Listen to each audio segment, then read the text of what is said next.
खुलुमबाय दिनै 24 मे 2020 नि सेप्तेम्बर बयखौबो बरायबाय। दिनैनि फार्स्ट सेप्तेम्बरानो जाहैबाय लकडाउननि समाव गवालपारा जिल्लायाव दैबाना। हादर नाङै कर'ना भाइरासजों गाज्रियै भुगिनांनाय समाव गवालपारा जिल्लायाव दैबाना जानानै गोबां न' लोमदों। गवालपारा जिल्लानि सिङाव थानाय फुखिरपारा पार्ट 1 पार्ट 2 बरदल जानजिपारा राङाटियारि बादि गामि ओनसोलाव दैबाना जानानै गोबां न' लोमो, जायनि जाहोनाव गामि ओनसोलनि मानसिफोरा आलाय सिलाय जानानै गावनि न'खरखौ नागारनानै गुबुन जायगायाव थांनांगौ जायो। फुखिरपारा गामिनि पंकराज बसुमतारीनि बुंनाय बादिब्ला फुखिरपारा गामिनि मानसिफोरा गावनि न'खौ नागारनानै फुखिरपारा एलपि स्कुल आरो फुखिरपारा सनालि क्लाब न'आव थानांगौ जायो।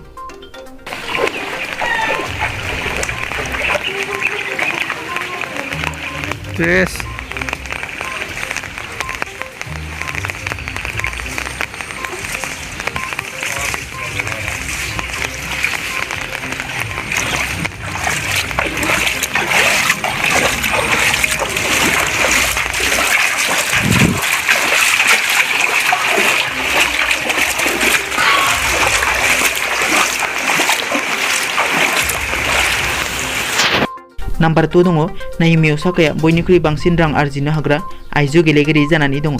जापाननि टेनिस गेलेगिरि नाओमी ओसाकाया सोलिफु समाव मुलुगनि बयनिख्रुइबो बांसिन रां आरजिनो हाग्रा सेथि सारिनि आइजो गेलेगिरि जानानै दङ।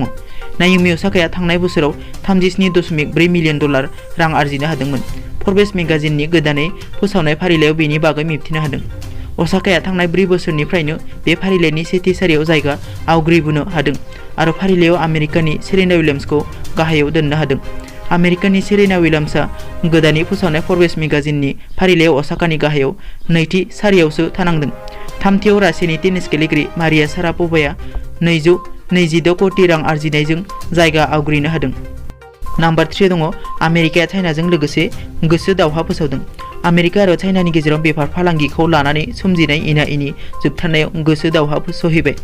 आमेरिकाया चाइनाखौ लानानै गावसोरनि गोदान बिजान डकुमेन्टआव बिसोरनि सायाव बिथा खालामनानै मुलुगारि बेबस्थाखौ आयेन बेरेखायै खालामनानै बिसोर चाइनानि कमिउनिस्ट पार्टीनि साननाय हनाय आरो जोंखांनायखौ मोजां खालामनायनि दाजाबसिनदों, लोगोसे जौगाखांनायखौ बिसोरनिफ्राय मोननाय सांग्रांथिखौ थोंजोङै फिननाय होनो फोसावदों।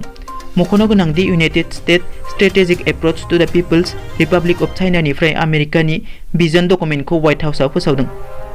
नम्बर 4 दङ बिहारनि ज्योतिया आमेरिकानि हादोरगिरिनि फिसाजोनि गोसोखौ देरहानो हादों।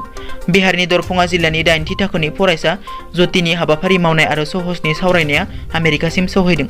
आमेरिकानि हादोरगिरि डनाल्ड ट्राम्पनि फिसाजो इभांका ट्राम्पआ ज्योतिनि हाबाफारि मावनायखौ बाख्नायदों आरो बिनि जिउनि सल'खौ गावनि अफिसियेल टुइटार एकाउन्टआव शेयार खालामदों। मख'नो गोनांदि दरभंगा सिरहुलि गामिनि ज्योतिया लकडाउननि समाव गावनि बेराम जानाय बिफाखौ साइकेलजों लानानै गुरगावनिफ्राय दरभंगायाव सौहैदों।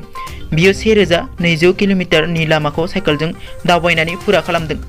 मोनसे मिडिया ग्रुपनि वेबसाइट होनाय ज्योतिनि सल'खौ शुक्रबाराव इभांका ट्राम्पआ टुइटाराव शेयार खालामदों, जायनि उनाव माखासे सुबुंफोरा आरो फसंथाना बेखौ आरो बिनि नखरखौ मदद खालामनो सिगांबोदों। नम्बर 5 दङ उदालगुरियाव हाथियार बोखांदों। कर'ना भाइरासनि साग्लोबनायखौ होबथानो आरो दबथायनो थाखाय हादरनां लकडाउननि समावनो मैया उदालगुरि जिल्लायाव पुलिस हानजाया हाथियार बोखांनाय जाथाया सोमोनांहोदों। पुलिसनि सुलुंनिफ्राय मिथिनो मोननाय बादिब्ला मोनसे संगालि सुलुंनिफ्राय हाथियारनि बागै मिथिनो मोननायनि उनाव उदालगुरि सदर पुलिस थानानिफ्राय मोनसे पुलिस हानजाया मैया उदालगुरि जिल्लानि गराइबारियाव मोनसे सिग्रोमनाय आरो नायबिजिरनाय हाबाफारि बानजायो। बे नायबिजिरनायनि गेजेरजों पुलिस हानजाया हाथियारजों लोगोसे गोथां गुलि बोखांनो हायो। बे जाथायजों लोब्बा थानाय दुथांफोरखौ हमनो थाखाय संदाननायखौ जागायबाय होनना सासे पुलिस मावख'आ फोरमायथियो। नम्बर 6 दङ तालिबाननि टप लिडार सिराजुद्दिन हाक्कानीनि देहायाव कर'ना पजिटिभ मोनदों। रैखाथि एजेन्सिनि रिपर्टनि बादिब्ला तालिबाननि लेङाइ दैदेनगिरि आरो हाक्कानी नेटवर्कनि गाहाय सिराजुद्दिन हाक्कानीनाव कर'ना पजिटिभ मोननाय जादों आरो बिखौ रावलपिंडीआव पाकिस्तान मिलिटारि देहा फाहामसालियाव थिसननाय जादों। सुलुङा फोरमायदों दि सिराजुद्दिन हाक्कानीया बावैसो समाव माखासे तालिबाननि कमान्ड'फोरजों लोगो हमदों आरो हमदांना लानाय जादों दि भाइरासजों आरोबाव तालिबाननि माखासे दैदेनगिरिफ्रा इनफेक्सन जाबावनो हागौ। मख'नो गोनांदि आफगानिस्ताननिफ्राय आमेरिकानि सान्थ्रिफोरखौ लाबोफिननो थाखाय 2019 मायथाइनि फेब्रुवारियाव आमेरिका आरो तालिबाननि गेजेराव रादाय खानाय जादों। नम्बर 7 दङ IOC आरो टकिअ बानजाय आफादा अलिम्पिकनि थागथियारि खालामनाय नांथाबदों। जापाननि टकिअ'आव बे बोसोराव अलिम्पिक गेम्स खुंनो गोनांमोन, नाथाय कर'ना भाइरासनि थाखाय बे गेम्सखौ 1 बोसोर समनि थाखाय दोनथ'नाय जादों। बेराफारसे फैगौ बोसोरावबो टकिअ अलिम्पिक गेम्सखौ खुंनांगौआ गोरलै नङा, मानोना कर'ना भाइरासनि थासारिया मुलुगनाङै दासिमबो गाहामाव फैयाखै। बेराफारसे कर'ना भाइरासनि भेक्सिनखौबो दासिमाव दिहुननो हायाखै। बे समाव टकिअ अलिम्पिकखौ खुंनो थाखाय थागथियारि हाबाफारियाव नांथाबगासिनो दङ टकिअ अलिम्पिक बानजाय आफाद आरो IOC-आ। अलिम्पिक गेम्सनि बुंथिगिरि मासा तक्काया फोरमायदों दि बानजाय आफाद आरो IOC-आ गेम्सखौ खुंनो थाखाय लोगो नांनानै दासिम खामानि मावगासिनो दङ।